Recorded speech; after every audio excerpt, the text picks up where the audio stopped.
So now we're immediately after Del and Iden's escape from Vardos, and they're hiding in the Vorpal Nebula, which is, as far as I know, a completely new location with no prior mentions in Star Wars lore. Refugees against those who wouldn't.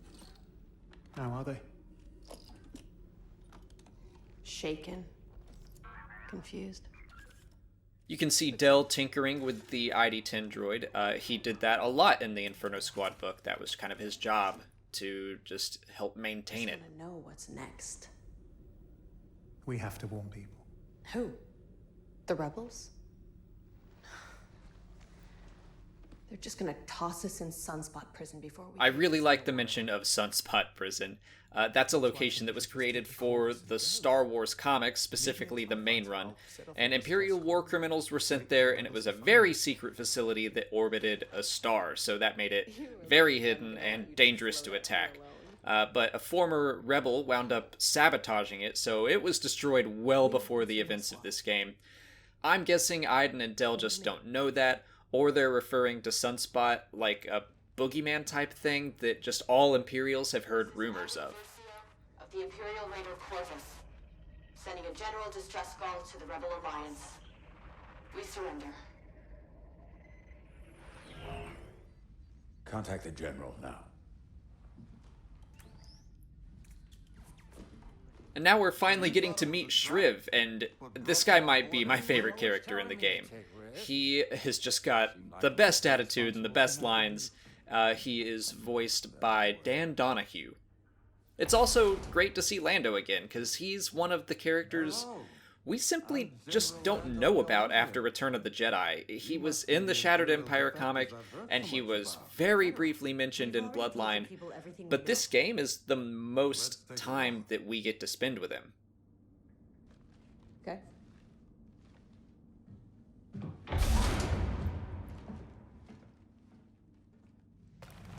What is this?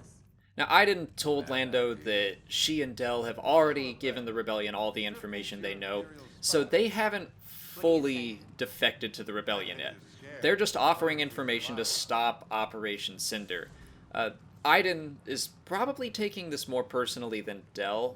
I think Del sees the bigger picture, and he wants to save planets, he wants to save lives. He wanted to join the rebels right away and warn them and help them out with Operation Cinder. Iden, I think she wants to just stop Cinder because of what happened on Vardos. Somewhere you can track us? We're too busy. And here, like, Lando, he says they can leave, but what he really wants is for them to join the fight. And he is placing an awful lot of trust in them. I'm guessing he didn't read the Inferno Squad book, where it goes into one of their earliest missions, and it was all about them infiltrating a rebel cell, and they wind up killing every single one of them. Now, Del didn't do that, Iden didn't do that, it was actually Gideon, but still. We're not here to join your rebellion.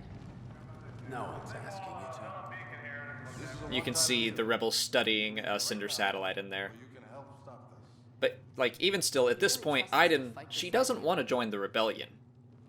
She wants to stop Cinder. She kind of has the attitude of Rey Sloane right now in the Aftermath books. She wants to fight Gallius Rax. She doesn't like what the Empire is turning into.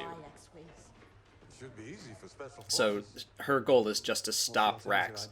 And Iden is kind of the same way. She wants to stop what the Empire is turning into. And here's this shot. It is like the exact same hyperspace shot from Rogue One. I think it's a great shot.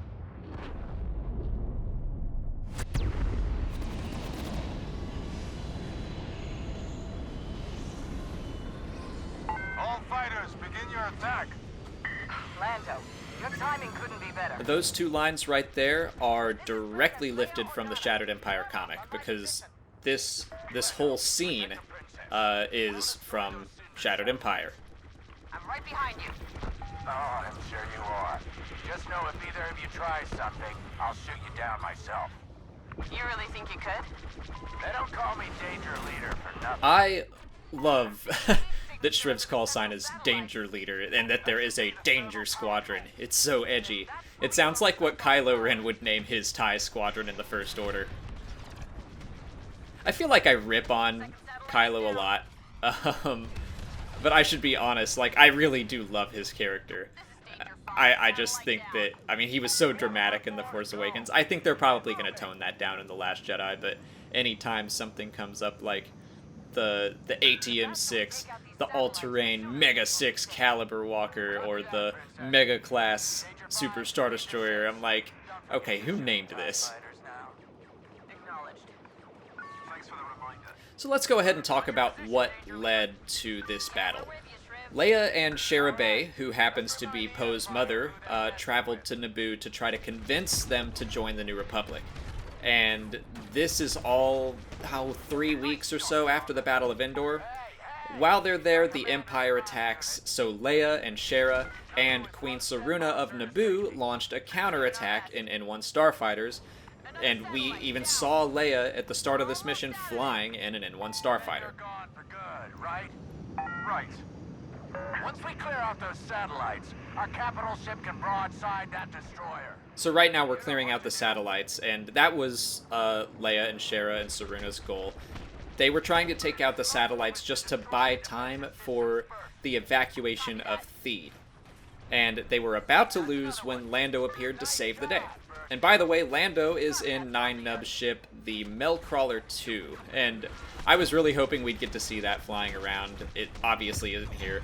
But I asked the developers if it was in the map at all, and they basically said they couldn't justify modeling and animating a ship to be present for just this battle. So I can understand that. Key reinforcements are here. Y-wing bombers. Keep them safe. We need to focus our fire on that Star Destroyer's shield array. Hey, you don't give orders here.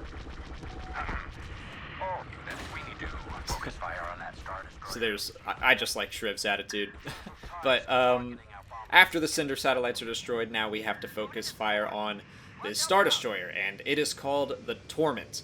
It's under the command of Captain Duvat, and this is all from the Shattered Empire comic. He got his own message from a Sentinel droid, just like Admiral Versio, and Naboo was his target instead of Vardos.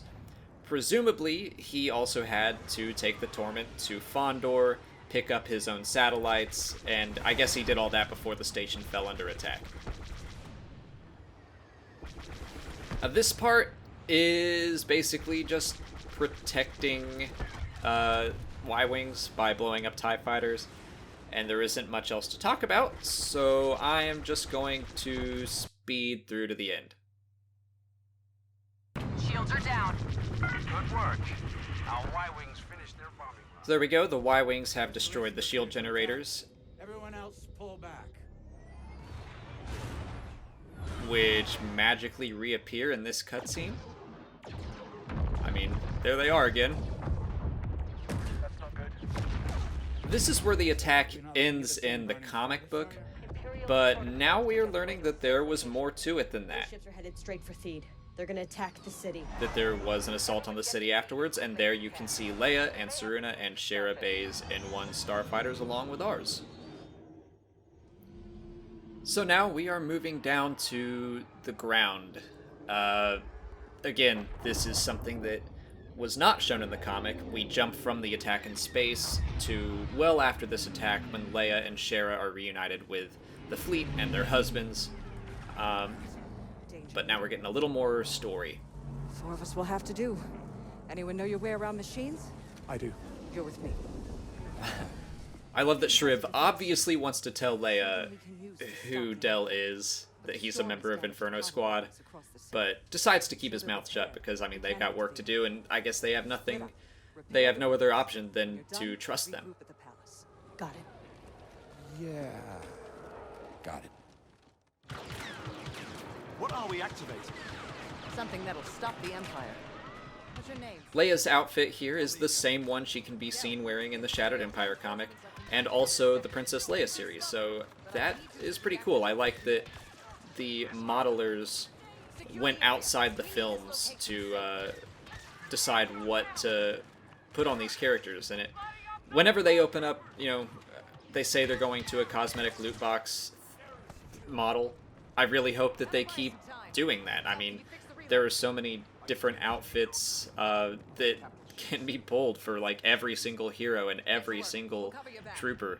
I would love to see Scar Squadron from the comics make an appearance as just regular troopers, because there's one for every. You can have an officer, a specialist, assault, and a heavy. There's a Scar Squadron skin for all of those. It would be great, but I just want to keep seeing them pull things from sources outside of the films.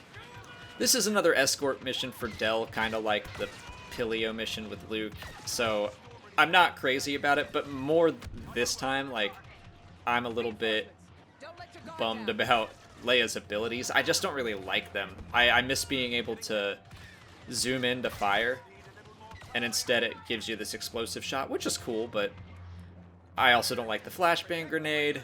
I do like the shield and the E11 rifle, so there is that.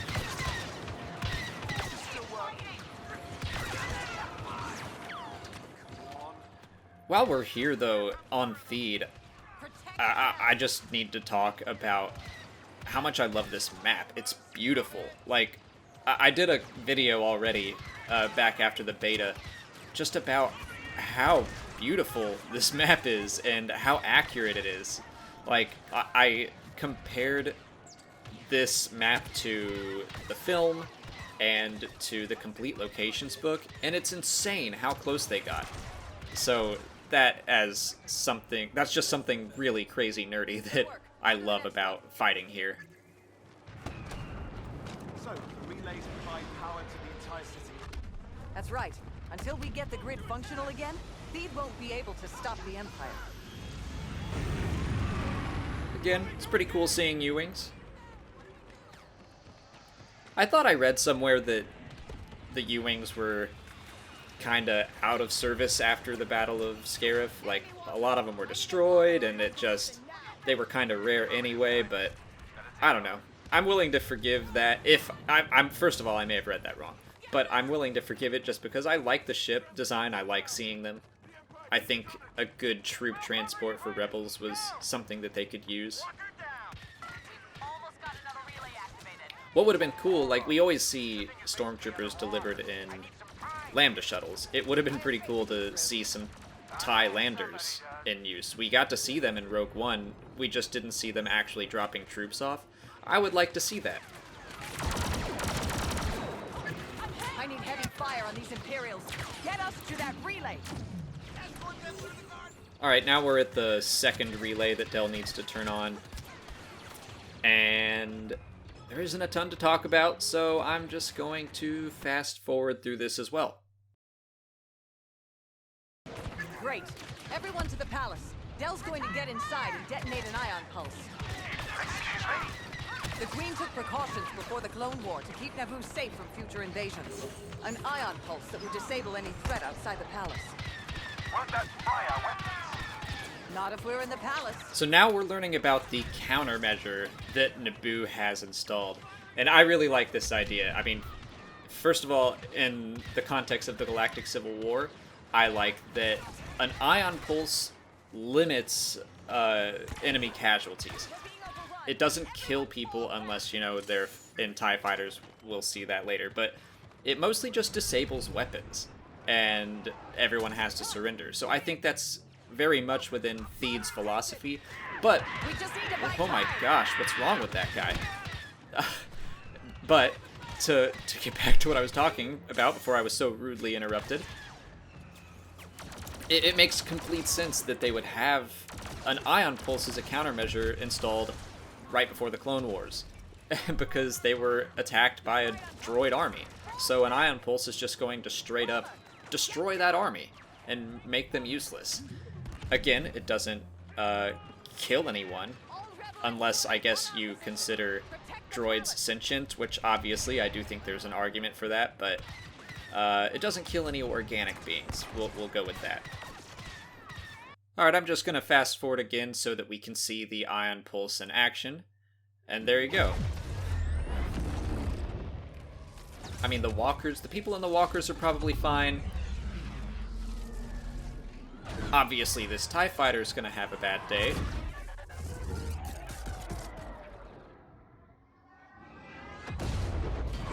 I was a little concerned for the droid. I'll say that. But for the most part, all the soldiers just have to give up. There's nothing they can do anymore. I like the way that works. It makes sense for Naboo. I think we just won. Oh, hello, Your Highness. Good work out there. But I'd expect nothing less from Inferno Squad. So Lando fills in Leia about who they are. You've done a lot of damage. And it's like this moment of, oh, is she going to be mad? What's going to happen? Yes, we have, ma'am. And there's no excuse for it. Watching you fight today, it's clear you're not just running from the Empire. This means something to you. It does. We've been fighting our whole life. One thing I wish is that... It's taken us too long to realize. I think this should have been Del's line. Del in the Inferno Squad book wasn't quite a rebel sympathizer, but if you'll let us. He was nice to them. He could understand where they were coming from, and I could have seen him defecting even in the book. Hope. But the reason we're going to I just don't know about Iden. I wish that she had showed a little more hesitation. I wish she were the silent one that were just standing there while Del said all that. But that is the end of the Naboo missions, and that's where we're going to call it a day. So, if you want to see this series from the beginning, just check out this playlist right here. And if you haven't already, please like this video, subscribe to the channel, follow me on Twitter, Instagram, and Facebook, and consider checking out my Patreon page. As always, thanks for watching, and may the Force be with you.